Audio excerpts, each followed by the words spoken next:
to hit record there. And her expertise is really in wine. Everything's having to do with wine and enotourism. Roberta also serves on our board of directors, and she's spoken at some of our conferences before. She is a very interesting and entertaining way of sharing a lot of compelling information and detailed information. But even as an academic and a researcher, she still finds a way to convey the information in a very interesting and engaging way. So Roberta, we're very much looking forward to what you have to say, and I'm going to go ahead and mute myself and let you take it from here. Thank you very much. Hello to everyone. And it's really a pleasure to be here with you today and to speak about my research related to wine tourism. I define it with my team 5 new trends related to wine tourism. One is the taste of value and the theme of sustainability. One is the profile of the wine tourist, an active, demanding, innovative tourist. Third theme is never-ending wine tourism, and so the impact of technology on wine tourism, new places and new spaces, and well-being. So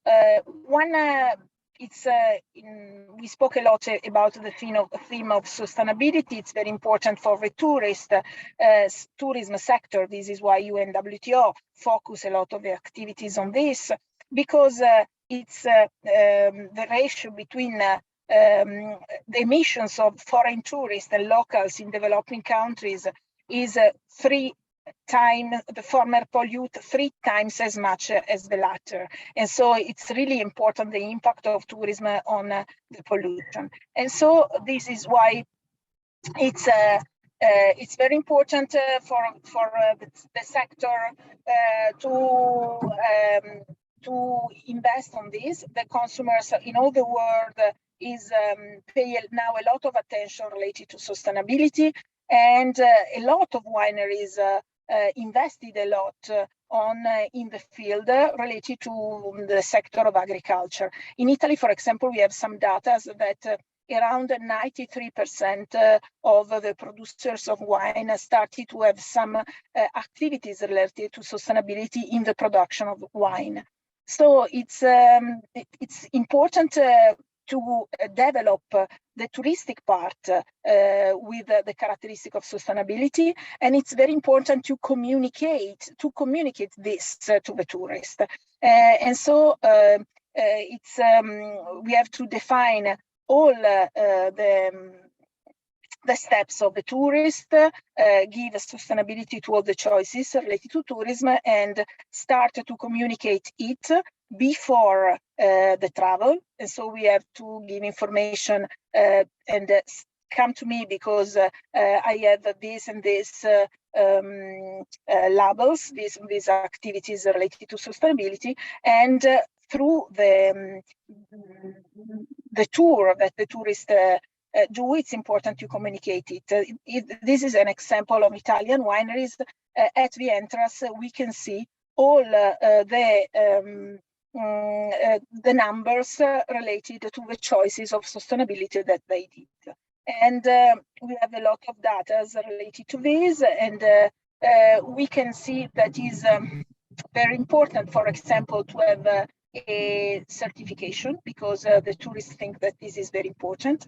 Otherwise, the tourists love not only sustainability choices related to environmental, but related to social sustainability too. And then we can see a lot of activities related to social sustainability in wineries, and it's important to communicate it. The tourists pay attention at what they are very, for example, they at home pay a lot of attention related to separate waste collection system. And so they think that is very important to find it in the wineries too. So we have to start from the things that are very near to the tourists. For example, avoid plastic and so on, and and then to something more sophisticated. But we have to start from the basic points, and the tourists are very happy to see some actions related to this. In these photos, we can see an innovation in packaging of wine, a different kind of bottle and different kind of box. And in this case, we save a lot of money related to the transportation. And so this could be something innovative. If you want, we can share the slides with the data where you can see which are the most important items for the tourist. And this is an example of social activity, then the projects for local community. And this is another example. You can see the data. I'm more likely to visit production sites that adopt ethical policies regarding, for example, employees' farming methods. You can see 76% of gastronomy tourists think that this is very, very important. And so it could be very important to have sustainability in all the wine destination, and then think, for example, at the transportation or some certification that involve all the destination. Another point is to see how the wine tourist is changed in after these 2 years of pandemic. We can see that the wine tourists want more and more to have novelties, because we can see in emerging numbers, an increasing number of tourists that think that wineries tend to offer similar experiences to visitors. We can see that all travelers, 53% of all travelers thinks this, and gastronomy tourists, 60% of a gastronomy tourist. And the wine tourists want to live in the experiences, the cultural value. This is very important. And for example, these are data related to Italian tourists. We can see that mostly they love to visit wineries located in historical buildings. You can see here the data. Their second choice is very interesting, is to visit family-run wineries.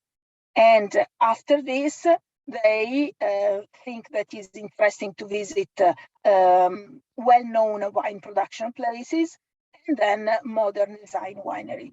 It's very interesting to see the relevance of family wineries, because the people want to live like a local and try this kind of experiences. Here are some questions that we put to Italian travelers related to the cultural dimension of wine tourism. And you can see that wine tourism is an opportunity for my cultural enrichment. This is, we have 73% of gastronomy tourists that think that this is the most important choice for them. And they want to meet local people too. The wine travelers are looking for creative proposals. And here we can see, for example, the interest related to picnic, the interest related to art in the wineries. You can see 75% of interest. Trekking, hiking or jogging in the vineyards, we have 50% of, around 50% of interest. I would like to have a candlelight dinner in the vineyards. We can have 66% of interest. And then we have, the theme is innovation and diversification. So we have to understand the resources of the winery, the soul of the winery, the history of the family, and so on, and then define which can be the choices that could define the positioning of the winery. Another theme is new spaces and new places in wine tourism.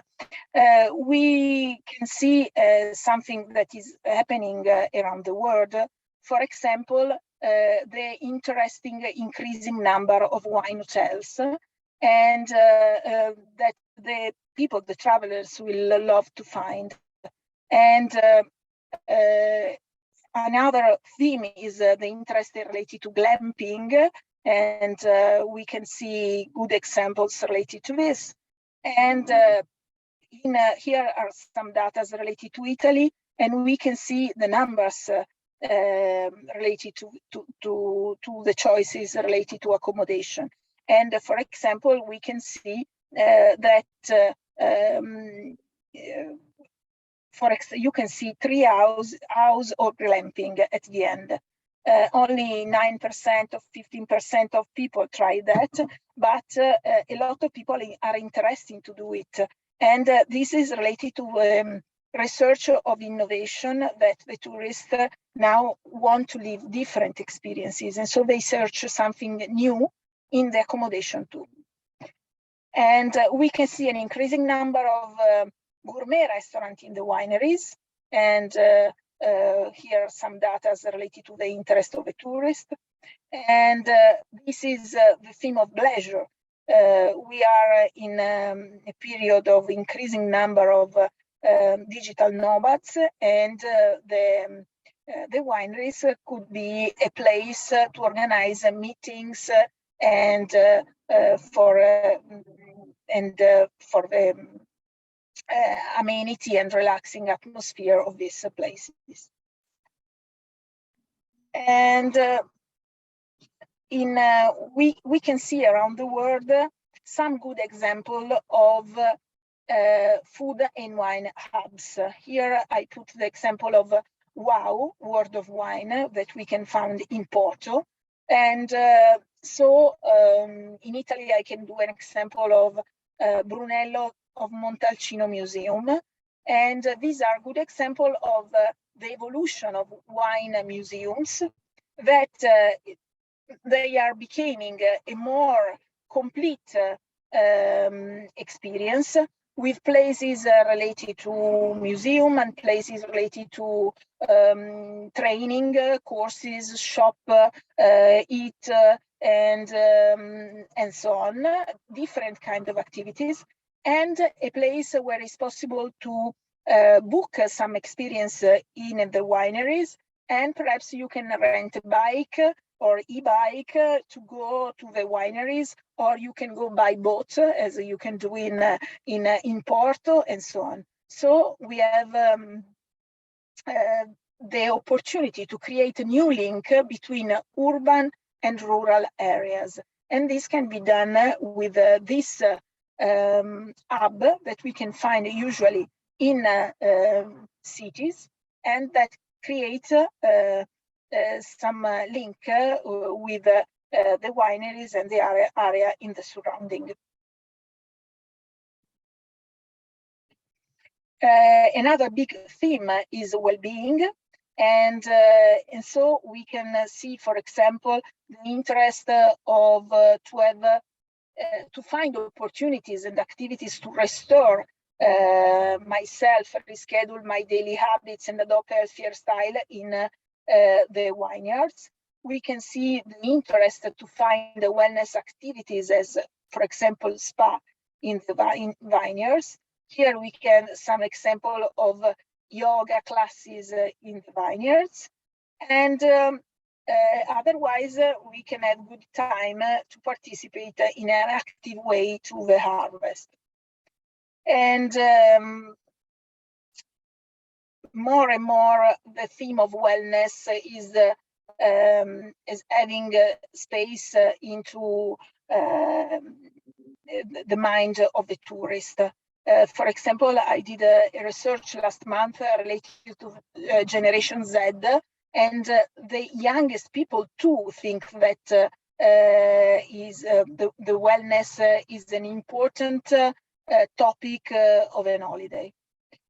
And we can see an increasing number of people interested to do a tour related to wine and food and with bike. And here it's an example of train. In Italy, we are developing a lot of interest tours with historical trains, and this can be another topic. Here you can see that the number of people interested to bike and to use bike during a trip, a food and wine trip, doubled in 2 years. And the last theme is never-ending wine tourism, the importance of technology. And we can see a lot of innovation in the pre-experience, in the experience, and in the post-experience. And it's a very important topic. I cannot take the time to explain all the innovation related to this, but we can see, I can give you an example. We can have an app that you can download while you are in a vineyard, and with this app could be possible to do a tour in the vineyard, and it's not necessary anymore to put some sign around the vineyard, and that can create some problems in the landscape. And because with augmented reality, you can see where you have to go, and you can have a lot of information about what you see. In the meanwhile, you can define, yes, I want to try the wine that comes from this area, and you can put directly in the app, in the shop and in the e-shop, and then you can ask to have the wine at your home, and then you can solve the problem related to the delivery of the wine. If you go by plane, it could be a problem. At the same time, you will have the app in your phone, and you find that wine very interesting, and you can define to buy it again, and you can easily do with the app on your phone. And you can book a degustation with the owner of the winery through your app for your friends and family. And so this is what a degustation on the web that you can offer when you arrive at home. And so with technology, we can solve a lot of the problems that we had in the past related to wine tourism. For example, the problem related to the delivery of wine, the problem related to buy again the local food, and this the problem related to the not to have the landscape that with the touristic information we can have problems and so on. So with technology we can involve the tourist, we can give education to the tourist, but we can give new services and have new business for the wineries. Thank you. Thank you, Roberta. That was a lot of information in a very short period of time. I hope everyone was paying attention because there's a test later. So we do have some questions. And one of the questions, it has to do with wine tourism becoming more popular in more and more regions around the world that are producing wine that perhaps were not doing so before. What should we be focusing on to support these emerging wine producing areas, wine tourism areas rather? Yes, we can see around the world a lot of destinations that are starting to do wine tourism because it's a trend that we can find. And there is a problem related to weather because perhaps in the future some area of Italy where we usually produce wine will not do anymore for the increasing temperature. Instead, we can see, for example, in UK that we can start to have the production of wine, and in some mountains too, in Asia or so on, where we can find the production of wine that we can't imagine in the past. And so all is the world is changing, and we hope that the increasing of temperature will stop surely. But this can be an opportunity to create new kind of experiences in different countries. And we can imagine that the countries that work for more time, that have, for example, Italy, France, that the culture of wine is so deep, can be more attractive for the tourists, but the people love to live innovation and new experiences, and so this could be interesting. Can be interesting for the tourists to find something new, and so they can appreciate this kind of experience in other destination too. For them, I think it could be important to go in the main wine tourism area in the world to see some best practice and to see the organization and to find good inspiration for their development. Exactly. I was just going to say that. And also, I think we should foster some exchanges between winery owners or winery marketing people in places. I mean, I'm thinking about places like southern Brazil or maybe parts of Chile. When I was in Chile, I was kind of shocked that the wine tourism industry was not more developed than it is. And even where I live in Spain now, we have an official wine region called Marina Alta, which is where I live, but you can't go on a wine tour because no one knows where the wineries are. It's beyond me. So, and Spain is obviously a developed country when it comes to wine tourism. But you think about, like you were saying, some of the climate changes, what's happening in the UK. Sweden now is producing wine. Poland as well is poised to become a major wine producer. And they understand the value of combining tourism with wine. But I think that some of these, it's one thing to produce wine and to sell wine and to export wine. It's another thing to offer an experience to the visitor at the winery. And I think that's something that the newer businesses to this industry don't necessarily understand yet. And they do need those partnerships and discussions with people around the world who have done this before, and they can understand the best practices, like you said. We have another question here about how much has sustainability found an influence in wine production, or wine tourism rather, and what transitions do we see happening with sustainability in wine tourism, and who is the leader in sustainable wine tourism? Mm-hmm. Yes, we can see really an increasing importance of sustainability in wine tourism, and we can see a lot of attention related to all the kind of sustainability, quindi environmental, economic, and social sustainability. And we can see good practices quite all around the world.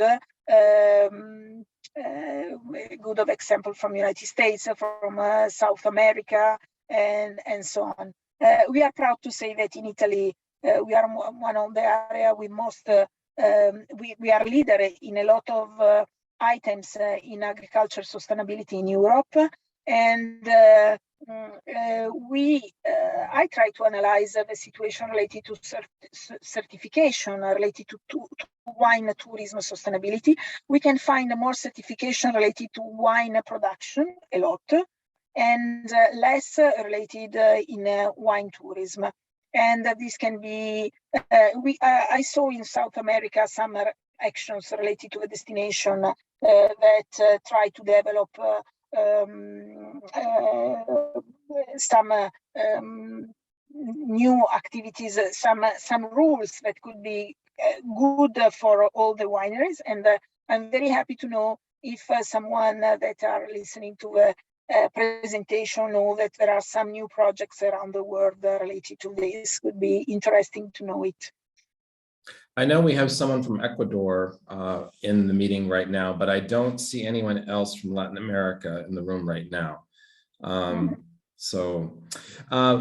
You were just talking about what Italy is doing in terms of sustainability and wine tourism, and someone was asking a question in the private chat about Tuscany specifically, perhaps Italy's best known region for everything, food, wine, everything. You want the Italian experience, go to Tuscany. What is being done right now in Tuscany specifically to enhance the sustainability of both the wine and gastronomy experiences? Mm-hmm.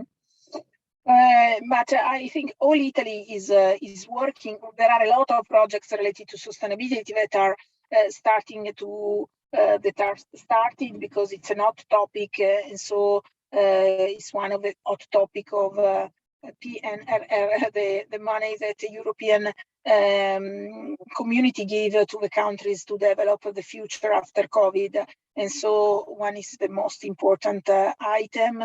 And so we are working hard on this, and we are trying to develop actions related to this topic. And so we can see projects that are that started to develop, and we saw a very interesting increasing number of social sustainability actions.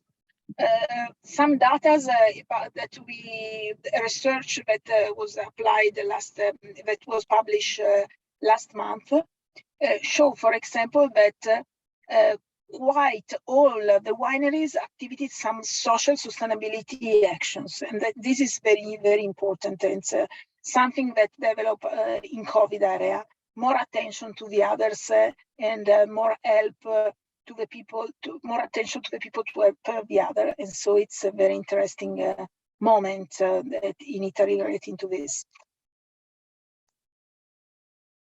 Eric, you have the microphone is closed. Sorry, thank you. If we look at the theme of the conference, which is culinary travel in a post-COVID era, what impact would you say COVID had on wine tourism, whether it's in Italy or anywhere else? Yes, we saw an increasing number of activities in the open air, and this is very interesting. I think it's a very good. It's something that it's very good that we develop these experiences, and we think that will stay in the future, because most of the time, most of the experience in Italy was mainly in the tasting and so on, were in the vineyard, inside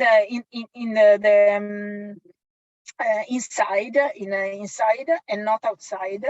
And this could be interesting, the picnic, the dinner in the vineyard, and this is something that we'll have for the future, and could be a good legacy of what happened in COVID. We had an increasing digitalization of the wineries. And for example, in Italy, we saw a lot of wineries that started to have an e-shop and or CRM systems that we didn't saw in the past, because they had, for example, a new target, not only tourists, but local people too. And so they, for example, started to develop a wine club, because in Italy, we had just a few numbers related to this, and a few numbers of loyalty programs for the local people, for example. In the United States, it's something common. In Italy, it wasn't. And so we develop a lot of good examples related to this. And so these are some examples of what we innovation in COVID time that could give. It could be something good that happened in the sector. It sounds like a lot of the changes that you've seen in wine tourism are really some of the things that we echoed before. So in my opening remarks, I talked a lot about both the negative, but also the positive legacies of COVID, you know, how it's helped businesses to change, really to change for the better. And perhaps some businesses needed to simply retire. You know, the business owners were getting older and they were tired of everything, and they just, you know, but then when someone like that retires, someone else comes in to take their place. And so it gives younger people a new opportunity maybe to come into the business. Like you said, the new technologies, the CRM, the booking systems, customer loyalty, customer satisfaction, the overall customer experience having a time to look at the customer journey really and analyze that and see, what's the pre-trip, on-trip, post-trip experience that people are having. We do have one more question here. Have you seen much impact in tourism in the Prosecco Hills of having the UNESCO World Heritage designation? Yes, we have two areas in Italy that have the UNESCO recognition. One is Langhe Monferrato, and the other area is Prosecco. So we have two areas that are in the UNESCO list, and a lot of attention gave to them after this recognition. And then they are starting Langhe, we have it from more time. And they are in over tourism, not only for UNESCO recognition, but because they are a very good wine area and they work very well. After UNESCO, they are in over tourism. And then now it's important to develop some actions to avoid it and to have a more organized, tourism, and we have to have a higher area and offer some activities in the surrounding, so to have less this problem. And UNESCO Prosecco had this recognition, if I remember, 2 years ago. It's with COVID, the years, I don't know, 2 or 3 years ago. No, at the beginning of COVID, I think it was 2019. Yes, 2019. And so they had this year of difficult situation, and so they are starting a lot of activities related to UNESCO recognition, new project, and related to sustainability too, to avoid this situation that Langhe already had. Great. All right, we have one last question, and our friend here, Max in Croatia, is writing, and he says that you mentioned Generation Z or Z. Are there some interesting, innovative activities that were made or prepared by winemakers targeting specifically this younger group of people? Any examples? Yes, we saw an increasing number of, in Italy, we had mainly are interested in wineries, were interested in wineries, mainly medium age people. Just in the last 2 or 3 years, we had an increasing number of millennials that are interested in wine tourism experiences. And and then in the last 2 or 3 years, we see groups of young people that go to have tastings in the vineyard. Generation Z is they are little for wine, and they have just it's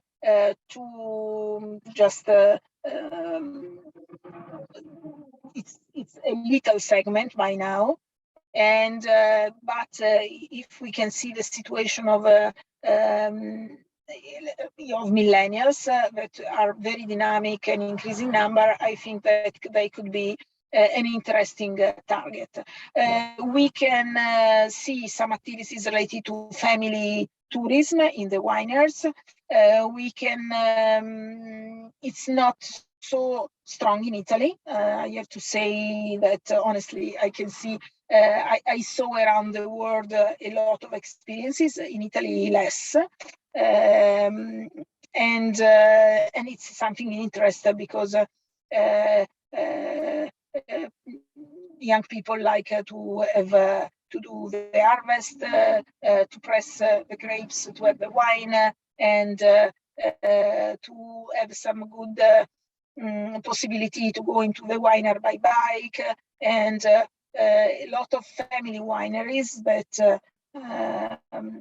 organize these kind of activities have a good impact and good results. In my opening remarks, I was talking about I was recommending that, what should people do now? And I said, you should target Generation Y, then Z or Z, and then X in that order. And the reason why was because Y has more experience. They've been working for a while. They have some money. They have grown into who they are as people. Generation Z or Z, though, because they're going to be the future customers. So even if all of this mess that the world is in right now takes another 10 years, those people are going to be 32 years old in the next 10 years. They're still then, they're going to be in the prime of their lives, and they will be the future customers. And then Generation X, just because it's such a large segment and they are a little bit older still, more established in their careers, and also have more money. That was the advice that I was offering. So I think Generation Z or Z is important, but like you said, it's still a very small market segment, but it will be getting bigger. Mm-hmm. Great. Yeah. Roberta, thank you so much for taking the time today. I know how busy you are, and we really appreciate your sharing your knowledge and your insight. It's always a pleasure to listen to you and hear what you have to say. So thank you very much. Thank you for the opportunity. It's really a pleasure to be here with you. Thank you. For us as well. So next